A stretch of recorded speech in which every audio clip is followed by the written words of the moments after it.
پیر محل میں نویں محرم الحرام کے مرکزی جلوس کی تیاری مکمل کر لی گئی ہے۔ انتظامیہ کی جانب سے جلوس کے راستوں پر صفائی کی جا رہی ہے۔ جلوس رات 9 بجے برآمد ہو کر رات 1 بجے مرکزی امام بارگاہ پہنچ کر اختتام پذیر ہوگا۔ مزید جانتے ہیں نمائندہ ہم نیوز امیر حمزہ سے۔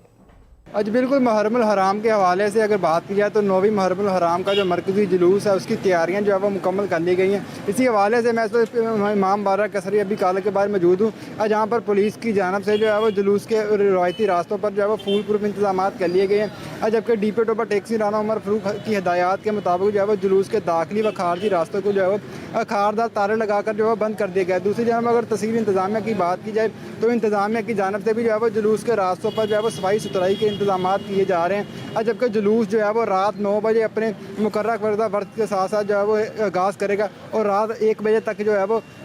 امام بارگاہ کثری ابی کالہ پر پہنچ کر جو ہے وہ اختتام پذیر ہوگا۔ اب دوسری جانب اگر بات کی جائے تو سیکورٹی کے ساتھ ساتھ جو ہے وہ جلوس کے ساتھ ساتھ جو ہے وہ ریسکیو 112 کے اہلکار، محکمہ صحت، محکمہ ہیلتھ اور اس کے ساتھ ساتھ جو ہے وہ محکمہ وابڈا کے جو اہلکار ہیں جلوس کے ہمہ وقت جو ہے وہ ساتھ رہیں گے تاکہ کوئی بھی خوشگوار واقعے سے نپٹنے کے لیے جو ہے وہ تیار رہیں۔ تمام